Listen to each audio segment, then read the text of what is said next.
오늘은 어버이주일을 맞아서 이런 부모가 되게 하소서란 제목으로 함께 은혜를 나누겠습니다. 오늘은 두 가정을 여러분들에게 소개해 드리려고 합니다. 첫 번째 가정은 오늘 본문에 등장하는 아버지 아브라함과 아들 이삭에 대해서 우리가 살펴보려고 합니다. 여러분들 옛날에 비해서 요즘 부모님들은, 젊은 부모님들은 아이들과 대화를 참 많이 하는 것 같습니다. 근데 옛날 우리 부모님 세대는 자녀들과 대화를 참 안 했던 것 같아요. 물론 먹고 사는 것이 이제 힘들다 보니까 너무 바쁘게 사셔서 자녀들하고 대화할 시간도 없고 자녀와 함께 보낼 시간도 없었겠지만 어쨌든 옛날 부모님에 비해서 요즘 젊은 부모님들은 자녀들을 위해서 시간도 많이 할애하고 물질도 정말 아낌없이 사용하고 아이들과 대화도 많이 하면서 아이들을 위해서라면 정말 최선을 다하는 그런 부모님들의 모습을 보게 됩니다. 그런데 부모님과 자녀가 대화하는 그런 모습들을 지켜보면 무슨 생각이 드냐면 그 부모님과 자녀의 대화 속에서 그 가정의 관심사가 무엇인지 또 그 가정의 우선순위가 무엇인지를 우리는 눈치챌 수 있습니다. 그런 면에서 오늘 본문 말씀을 살펴볼 때에 아브라함과 아들 이삭의 대화하는 장면이 오늘 본문에 기록되어 있는데 첫 번째로 우리가 오늘 말씀을 좀 살펴보면서 아버지 아브라함과 아들 이삭의 대화 내용을 통해서 우리가 본받을 점은 무엇인지, 그리고 대화를 나눈 다음에 아버지 아브라함과 아들 이삭이 어떤 행동을 했는지 그들의 행동을 통해서 또 우리가 본받아야 될 점은 무엇인지를 먼저 한번 살펴보도록 하겠습니다. 아들 이삭이 아버지 아브라함에게 먼저 입을 열어 질문합니다. 본문 7절 말씀에 그 아들 이삭의 질문이 기록되어 있습니다. 7절 말씀을 한번 보시겠습니다. 이삭이 그 아버지 아브라함에게 말하여 이르되 내 아버지여 하니 그가 이르되 내 아들아 내가 여기 있노라. 이삭이 이르되 불과 나무는 있거니와 번제할 어린 양은 어디 있나이까. 불과 나무는 있거니와 번제할 어린 양은 어디 있나이까 라고 아들 이삭이 아버지 아브라함에게 질문을 합니다. 어떻게 해서 아들 이삭이 아버지 아브라함에게 불과 나무는 있는데 번제할 어린 양은 어디 있느냐고 질문을 했을까요? 그것은 이삭이 어려서부터 아버지 아브라함의 삶을 다 지켜봤습니다. 아들 이삭이 보니까 어려서부터 아버지를 보니까 아버지 아브라함은 어디를 가든지 항상 먼저 하나님께 제단을 쌓고 예배를 드리는 거예요. 제사를 드리는 겁니다. 그런데 아버지가 제사 드릴 때마다 지켜보니까 항상 불과 나무를 준비하고 항상 번제로 드린 번제물 어린 양을 준비했는데 이번에는 불과 나무는 다 준비했는데 가장 중요한 번제물 어린 양이 없는 거예요. 그래서 어려서부터 가는 곳마다 먼저 제단을 쌓고 하나님 앞에 힘써 제사 드리는 모습, 그 아버지 아브라함의 모습을 지켜봤던 이삭은 하나님 앞에 제사를 드릴 때 어떻게 드려야 되는지를 잘 알고 있었어요. 그러다 보니까 번제물로 드릴 어린 양이 눈에 안 보이니까 지금 이런 질문을 하고 있는 겁니다. 아버지, 나무와 불은 있는데 번제로 드릴 어린 양은 어디에 있습니까? 라는 질문을 하고 있는 거예요. 그러자 아버지 아브라함이 아들 이삭의 질문에 대답합니다. 본문 8절 말씀입니다. 8절에 보니까 아브라함이 이르되 내 아들아 번제할 어린 양은 하나님이 자기를 위하여 친히 준비하시리라 하고 두 사람이 함께 나아가서 할렐루야. 8절 말씀을 주목해 보세요. 아들 이삭의 질문 번제할 어린 양은 어디 있습니까? 라는 질문에 대한 아버지 아브라함의 대답입니다. 내 아들아 번제할 어린 양은 하나님이 자기를 위하여 친히 준비하실 거야. 그리고는 8절 하반절 말씀 특별히 주목하십시오. 어떻게 했습니까? 그들이 두 사람이 함께 나아가서 아버지 아브라함과 아들 이삭이 함께 나아갔다라고 그랬습니다. 어디로 향해 나갔습니까? 9절 말씀에 보면 아버지 아브라함과 아들 이삭이 함께 나아간 곳이 어딘지를 설명해 주고 있습니다. 9절 초반절 말씀입니다.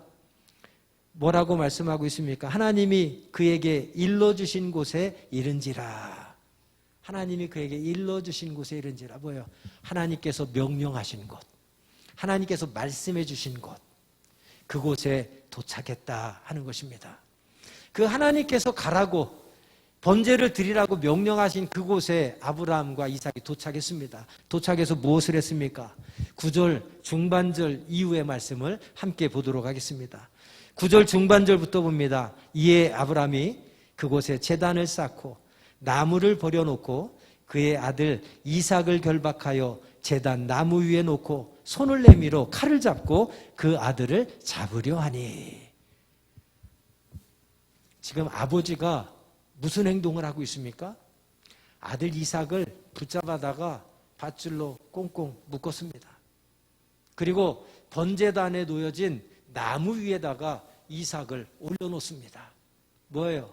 번제는 다 불을 태워서 드리는 제사니까 아들 이삭을 이제 제단 위에 있는 나무에 올려놓고 불을 태워서 번제물로 드리겠다는 거죠. 그러면서 10절 하반절에 10절에 보니까 손을 내밀어 칼을 잡고 그 아들을 잡으려 하니, 이삭을 번제단 위에 올려놓고 칼로 이삭을 죽이려고 하는 그 순간이었습니다.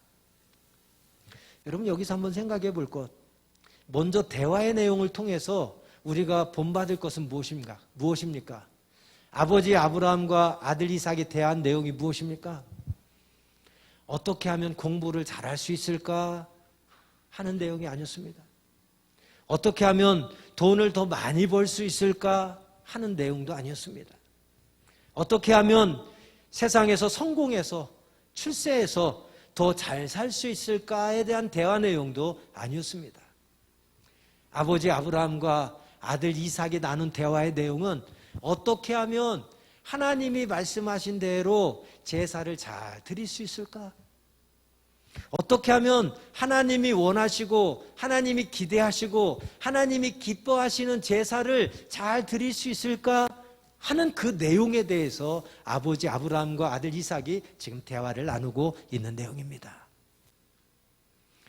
여러분은 가정에서 자녀들과 이런 신앙적인 대화들을 많이 나누십니까? 어떻게 하면 예배를 잘 드릴지에 대해서 한번 얘기를 나눠보셨습니까? 어떻게 사는 것이 하나님이 기뻐하시는 삶인지를 여러분 한번 대화를 나눠보셨습니까? 저는 오늘 어버이 주일을 맞아서 먼저 아버지 아브라함과 아들 이삭의 대화 내용을 통해서 내가 부모로서 나는 자녀들과 어떤 대화를 주로 나누고 있는가를 한번 생각해 보면서, 여러분들이 혹시 세상적으로는 정말 부족함 없는 부모로 나는 역할을 잘하고 있다 생각하실 수 있으세요? 나는 부모로서 자녀에게 조금도 부족함 없이 어쩌면 세상적으로 완벽한 부모라고 생각할 수 있을 만큼 자녀들에게 잘 해주실 수 있을 것입니다. 그러나 질문하기는, 혹시 우리에게 한 가지 부족한 것이 있다면, 세상적으로는 훌륭하고 세상적으로는 부족함이 없을 만큼 완벽한 부모의 역할을 감당하고 있지만 믿음의 부모로서 신앙적으로는 자녀에게 어떤 부모의 모습을 보이고 있느냐 하는 것입니다. 아브라함은 우리가 잘 아는 대로 100세에 이 아들 이삭을 하나님으로부터 선물로 받았습니다. 여러분, 요즘 결혼하면, 저도 옛날에는 결혼하면 아이는 당연히 자동으로 갖는 줄 알았어요. 근데 요즘에 보니까 젊은 부부들이 아이를 갖고 싶어도 아이를 못 가져서 참 기도하고 또 병원을 찾아다니면서 어떻게 하면 아이를 가질 수 있을지, 아이를 가지려고 최선을 다하며 노력하는 부부들을 봅니다. 그런데도 아이가 안 생겨서 제발 우리에게 아이를 좀 허락해달라고 간절히 작정하며 기도하는 부부들도 있어요. 그러다가 결혼 생활 한 5년 후에 7년 후에 정말 하나님께서 자녀를 주시면 얼마나 감격하고 얼마나 기뻐하고 얼마나 감사해 하는지 모릅니다. 그런데 100세 생리학적으로 여러분 100세 또 사라가 90세 아이를 갖는다는 거 불가능한 거지만 전적인 하나님의 은혜와 축복으로 하나님은 100세의 아들을 주셨어요. 그런데 그 아들을 번제로 바치라고 하니 아버지의 입장에서 볼 때는 이건 기가 막힌 거 아닙니까? 그런데 오늘 본문 말씀 조금 앞으로 거슬러 올라가서 쭉 살펴보면 하나님께서 그 아브라함에게 100세 얻은 아들을 번제물로 바치라고 했을 때 아브라함은 주저하지 않았습니다. 아브라함은 하나님을 원망하지 않았습니다. 나는 도저히 다른 거는 다 순종할 수 있는데 이 말씀만은 나는 도저히 순종 못하겠습니다라고 거절하지도 않았습니다. 무슨 말입니까? 아브라함은 100세 얻은 아들보다도 하나님의 말씀을 더 귀하게 여긴 믿음의 아버지였다고 하는 사실입니다. 여러분, 자녀와 하나님과 둘 중에 하나를 선택하라고 하면 여러분 누구를 선택하시겠습니까? 우리는 자녀 중에 자녀를 번제물로 드리라고 하는 것도 아니고 자녀 중에 한 사람을 목회자 만들라고 그래도 우리는 심각하게 고민하잖아요. 아브라함은 100세 얻은 아들이지만 주신 분이 하나님이시라는 사실을 그는 분명히 알았습니다. 하나님이 주시지 않았다면 이 아들은 절대로 있을 수 없다는 사실도 분명히 알았어요. 그랬기 때문에 주신 분이 다시 달라고 하니까 인간적으로는 아쉽고 인간적으로는 서운하고 인간적으로는 답답함이 있었겠지만 그럼에도 100세 얻은 아들보다 하나님을 그리고 그분의 말씀을 더 귀하게 여겨서 이삭까지도 번제물로 드리는 순종의 그런 행함을 보여준 줄로 믿습니다. 아들 이삭은 어떻습니까? 아버지가 자기를 밧줄에 꽁꽁 묶어서 제단 위에 나무 위에 올려놓고 칼로 자기를 죽이려고 합니다. 그런데도 성경에 보면 이삭의 아버지를 향해서 저항을 하거나 뭔가 대적하 맞서지 않습니다. 그냥 가만히 죽으려고 하는 이삭의 모습을 우리는 본문 말씀을 통해서 확인할 수 있습니다. 이삭이 왜 자기를 죽이려고 하는 아버지의 이상한 행동 앞에서 왜 아버지와 맞서지 않고 저항하지 않았을까요? 이삭이 어려서 힘이 없기 때문입니까? 아닙니다. 유대의 역사가요 저술가인 요세푸스는 그 당시에 아브라함이 이삭을 번제물로 드릴 때에 이삭의 나이가 약 25세 정도 되었을 것이라고 그는 설명하고 있습니다. 25살에 아주 건장한 청년이었어요. 아브라함이 100세 이삭을 얻었으니까 아브라함은 125세 정도가 되었을 것입니다. 그러면 얼마든지 아들 이삭이 아버지가 자기를 죽이려고 이상한 행동을 할 때 아버지와 맞서 싸우고 저항을 해서 희생양이 절대 되지 않을 수 있었어요. 그럼에도 불구하고 성경을 보면 이삭은 아버지를 향해서 저항하거나 대적하는 몸짓 하나 보이지 않고 그냥 가만히 아버지가 하는 대로 자신의 몸을 아버지께 맡기고 죽으려고 하는 이삭의 모습을 우리는 보게 됩니다. 그런 이삭의 모습을 통해서 우리는 무엇을 깨닫습니까? 이삭은 알았어요. 어려서부터 아버지가 하나님 앞에 제사 드리는 것을 얼마나 기뻐했고 얼마나 정성을 다했고 무엇보다 하나님의 말씀이라면 온전한 믿음으로 전적으로 순종하는 아버지라는 것을 어려서부터 봤기 때문에 지금 아버지가 행동하는 것을 보면서 이삭은 알아차렸을 거예요. 아, 하나님의 뜻이 나를 번제물로 드리라는 것인가 보다. 어떻게 보면 아버지의 그런 이상한 행동이 25살짜리 건장한 청년 이삭에게 도저히 이해할 수 없는 이상한 행동이고 상식적으로 납득할 수 없는 이상한 행동이어서 아무리 아버지라고 해도 내가 다른 것은 다 순종할 수 있지만 지금 하는 아버지의 행동만큼은 나는 이해할 수 없고 나는 따를 수 없습니다 하면 얼마든지 아브라함에게 대적하고 저항할 수 있었을 것입니다. 맞서 싸워서 그 자리를 뿌리치고 도망갈 수도 있었을 것입니다.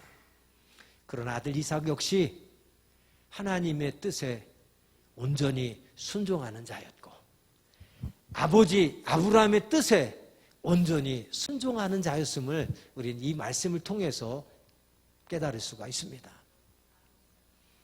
오늘 본문에 등장하는 아버지 아브라함과 아들 이삭의 대화 내용, 그리고 대화한 후에 행동들을 통해서 먼저 첫 번째 교훈을 받습니다. 어버이주의를 맞아서 우리가 세상적으로는 훌륭한 부모일지 몰라도 신앙적으로는 어떤 부모가 되어 있습니까? 세상적으로만 훌륭한 부모가 아니라 신앙적으로도 훌륭한 부모들이 되시기를 주님의 이름으로 축복합니다. 자녀들과 세상적인 이야기, 공부 잘하고 돈 잘 벌고 출세하고 성공하고 이런 이야기만이 아니라 아브라함처럼 먼저 하나님의 말씀을 세상 그 어떤 것보다 귀하게 여기는 부모님의 모습을 자녀들에게 보여주십시오. 그리고 하나님의 말씀이라면 이해가 안 돼도 납득이 안 돼도 도저히 상식적이지 않은 그러한 말씀이라도 하나님의 말씀이라면 무조건 순종할 수 있는 믿음의 부모의 모습을 보여주시기 바랍니다. 자녀들과도 매 세상적인 이야기만 하지 마시고 어떻게 하면 하나님이 기뻐하시는 예배를 드릴 수 있을지, 어떻게 하면 하나님이 기뻐하는 삶을 살 수 있을지에 대한 이야기를 많이 나누면서 어려서부터 가르쳐 주시기 바랍니다. 그래서 어버이날을 맞아 오늘 본문에서 우리를 통해 주시는 아브라함과 이삭의 메시지를 통해서 우리가 세상적으로도 훌륭한 부모가 되어야 되지만 세상적으로도 보다 더 훌륭한 신앙의 부모가 되어 주시기를 주님의 이름으로 부탁드립니다. 두 번째 소개할 가정은 사랑의 원자탄으로 두 번째 우리가 생각해 볼 것은 그에 앞서서 아브라함과 이삭의 그런 믿음과 순종을 통해서 하나님께서 그들에게 어떠한 축복을 허락하시는지를 한번 본문을 통해서 살펴봅니다. 이 말씀을 통해서 우리가 깨닫는 것은 하나님이 어떤 분이신지를 우리가 알 수 있는 그런 말씀이 될 것입니다. 먼저 12절 말씀 우리 한번 같이 보겠습니다. 12절입니다. 사자가 이르시되 그 아이에게 내 손을 대지 말라. 그에게 아무 일도 하지 말라. 네가 내 아들 내 독자까지도 내게 아끼지 아니하셨으니 내가 이제야 네가 하나님을 경외하는 줄을 아노라. 하나님이 어떤 분이심을 우리가 확인할 수 있는 말씀입니다. 언뜻 생각하면 하나님이 뭐 그래? 아니 자기 아들을 갖다 죽이라는 하나님이 어디 있어? 그것도 번제물로 바치라는 그런 하나님이 세상에 어디 있어? 그런 하나님이라면 난 믿지 않을 거야 라고 생각할 수도 있을 것입니다. 그러나 12절 말씀을 통해서 우리는 하나님이 어떤 분이신지를 확인할 수 있습니다. 하나님은 이삭을 죽게 만들지 않으셨어요. 하나님은 100세 얻은 아들 이삭이 아브라함이 너무너무 사랑스러워서 이삭이 없을 때는 하나님밖에 모르더니 이삭이 없을 때는 하나님 말씀만 사모하고 예배만 그렇게 힘쓰더니 내가 이삭을 선물로 주니까 나는 기억도 안 하고 생각도 안 하고 예배는 드리지도 않고 이삭에게만 빠져가지고 이삭에게만 매어있는 걸 보면서 하나님이 질투하셔서 이삭을 내가 죽여버려야 되겠다 시기하고 질투하셔서 이삭을 죽이려고 번제물로 바치라고 한 것이 아닙니다. 왜요? 그랬으면 이삭을 죽게 내버려 두셨겠지요. 그러나 12절은 우리에게 분명히 증거합니다. 사자가 이르시되 그 아이에게 내 손을 대지 말라. 그에게 아무 일도 하지 말라. 내가 네 아들 독자까지도 내게 아끼지 아니하였으니 내가 이제야 네가 하나님을 경외하는 줄을 아노라. 하나님이 어떤 분이신지를 확인할 수 있는 말씀입니다. 오늘 본문으로는 안 잡았습니다만 창세기 22장 1절에 보면 이렇게 말씀합니다. 그 이후에 하나님이 아브라함을 시험하시려고 그를 부르시되 아브라함아 하시니 그가 이르되 내가 여기 있나이다. 2절 여호와께서 이르되 내 아들 내 사랑하는 독자 이삭을 데리고 모리아 땅으로 가서 내가 네게 알려준 한 산 거기서 그를 번제로 드리라. 1절에는 분명히 기록하고 있습니다. 아브라함을 시험하시려고. 백세 얻은 아들이지만 네가 그 아들을 더 귀히 여기는지 내 말을 더 귀히 여기는지 확인하시려고 시험하신 거예요. 네가 아들을 더 사랑하는지 나를 더 사랑하는지 시험하시려고 백세에 허락하신 아들을 번제물로 바치라고 말씀한 겁니다. 그러한 하나님의 의도, 그러한 하나님의 계획이 있었기에 아브라함은 아들보다도 하나님을 더 사랑하고 하나님의 말씀을 귀히 여겨서 아들을 죽이려고 하는 그 순간 하나님은 그의 마음, 그의 믿음을 확인하시고 멈춰라. 아들에게 아무 일도 하지 말라고 하면서 이제야 네가 나를 경외하는 줄 알았다고 인정하시고 칭찬하십니다. 거기서 끝나는 것이 아닙니다. 16절과 18절 말씀을 보시면 그러한 믿음을 보인 온전한 순종을 한 아브라함에게 하나님은 축복을 하십니다. 16절부터 18절까지 말씀 함께 보겠습니다. 이르시되 여호와께서 이르시기를 내가 너를 가리켜 맹세하노니 네가 이같이 행하여 내 아들 네 독자도 아끼지 아니하였은즉 내가 네게 큰 복을 주고 내 씨가 크게 번성하여 하늘의 별과 같고 바닷가의 모래와 같게 하리니 내 씨가 그 대적의 성문을 차지하리라. 또 내 씨로 말미암아 천하 만민이 복을 받으리니 이는 네가 나의 말을 준행하였음이니라 하셨다 하니라. 아멘. 여기서 특별히 주목할 단어들이 있어요. 16절 하반절에 네가 이같이 행하여 어떻게 행한 거예요? 백세 얻은 아들 독자 아들까지도 아끼지 않고 내 말에 순종하여 번제물로 드렸으니 그같이 행하였으니. 또 하나 주목할 말씀 18절 하반절에 내가 나의 말을 준행하였음이니라. 하나님께서 아브라함과 그 후손들에게 큰 축복을 약속하시면서 그 축복의 이유를 18절 하반절에 이렇게 말씀하시는 거예요. 내 씨로 말미암아 천하 만민이 복을 받으리니 이는 네가 나의 말을 준행하였음이니라. 할렐루야. 한번 따라하겠습니다. 이는 네가 나의 말을 준행하였음이니라. 할렐루야. 하나님이 어떤 분이신지를 산상순을 통해서 예수님께서 우리에게 하셨던 말씀 떠오르죠? 너희는 먼저 그의 나라와 그의 의를 구하라. 그리하면 이 모든 것을 너에게 주시리라. 납득할 수 없고 이해할 수 없고 비상식적인 것 같은 하나님의 말씀이지만 그럼에도 아들보다 그 하나님의 말씀을 귀히 여겨서 말씀에 온전히 순종할 때에 하나님은 아들도 살려주셨을 뿐만 아니라 아들과 그 후손들에게 그들을 통해 천하 만민이 복을 얻을 것이라고 하는 복의 근원의 축복을 허락해 주신 줄로 믿습니다. 이것이 우리 하나님이세요. 먼저 하나님을 위해서, 먼저 하나님의 말씀을 귀히 여기며 우리가 삶의 우선순위를 두고 살아갈 때에 손해일 것 같고 망할 것 같고 죽을 것 같고 인생을 돌아갈 것 같지만 그 길이 가장 복된 길임을 우리에게 가르쳐주고 있습니다. 어버이날을 맞아 두 번째 교훈을 받습니다.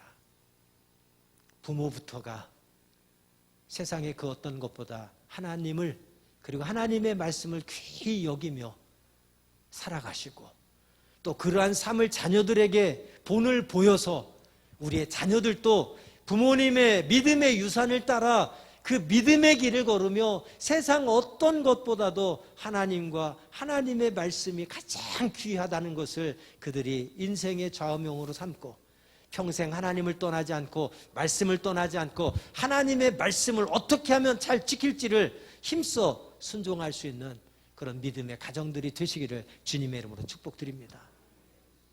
마지막으로 생각해 볼 것은 사랑의 원자탄이라고 불리는 손양원 목사님과 손양원 목사님의 아버지 우리 손종일 장로님에 대해서 한번 생각해 보려고 합니다.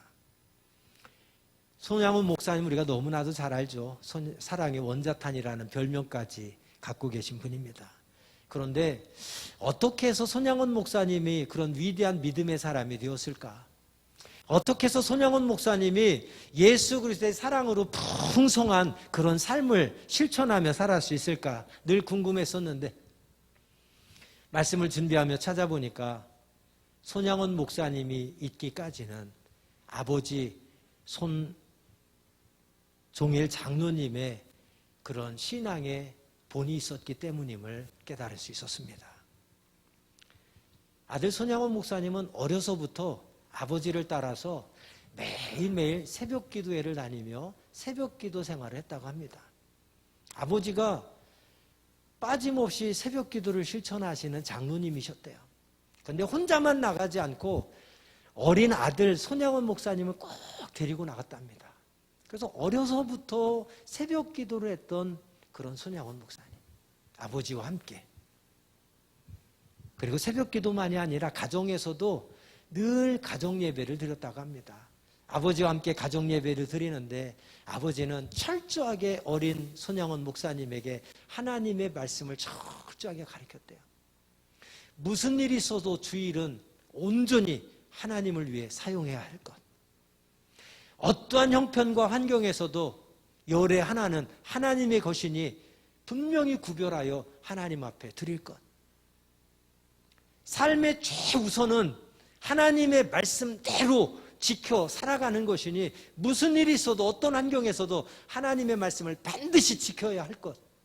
이런 것들을 손종웅 장로님은 아들 손양원 목사에게 어렸을 때부터 철저하게 가르쳐주며 그러한 삶의 모습을 본을 보이며 살았다고 합니다. 손양원 목사님이 11살 때였답니다.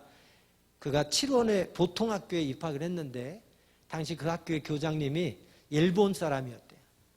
그런데 그 교장님이 아이들이 학교에 다 등교하면 수업을 시작하기 전에 먼저 일본의 왕을 향하여 절을 하는 동방요배를 항상 먼저 하고는 수업을 시작했다고 합니다.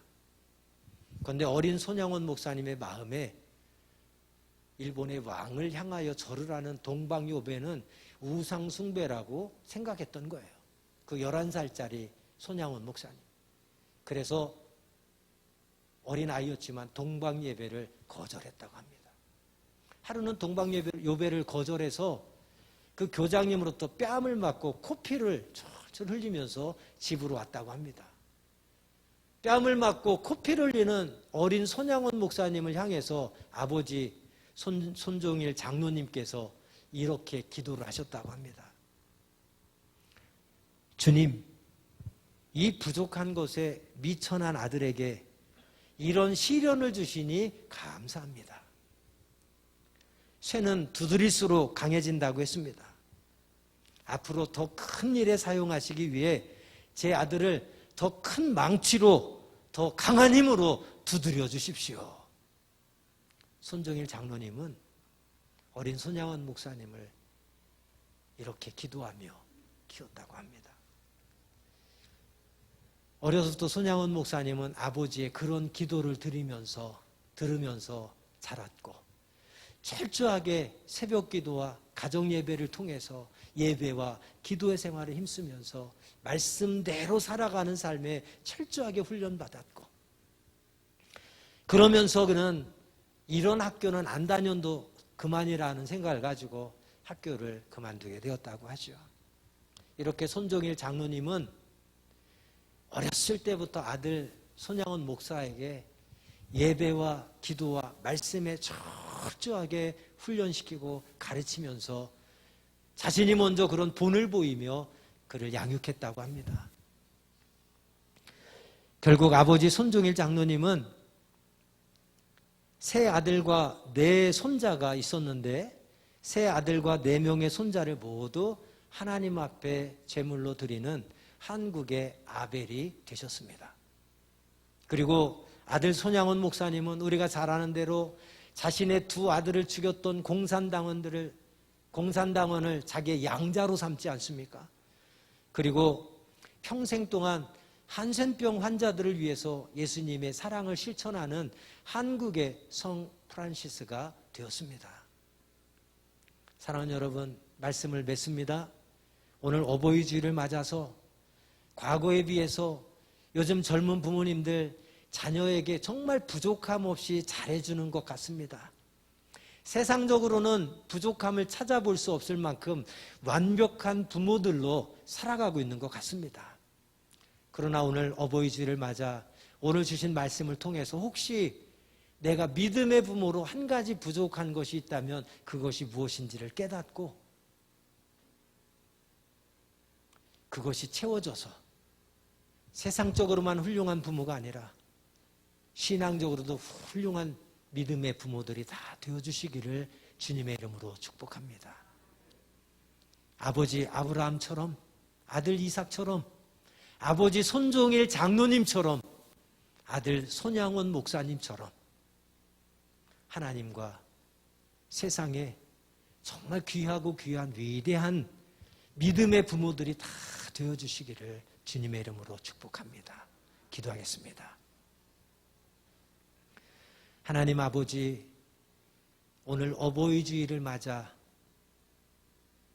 우리의 아버지 하나님의 은혜와 사랑을 다시 한번 기억하게 하시고 눈물로 정성으로 우리를 키워주신 육신의 부모님의 사랑과 수고를 기억하게 하시고 전심으로 감사하는 어버이 주일 되게 하여 주옵소서.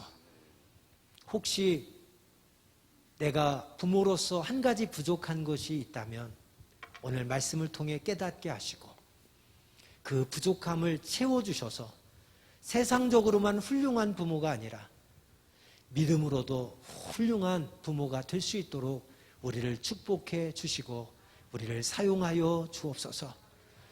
부모된 우리가 먼저 믿음의 본을 보이며 우리의 자녀들에게 믿음의 유산을 잘 물려줄 때에 우리의 자녀들과 우리의 후손들까지도 그 믿음의 유산을 잘 물려받아 하나님 앞에 큰 영광 돌리는 믿음의 명가들이 되게 하여 주옵소서.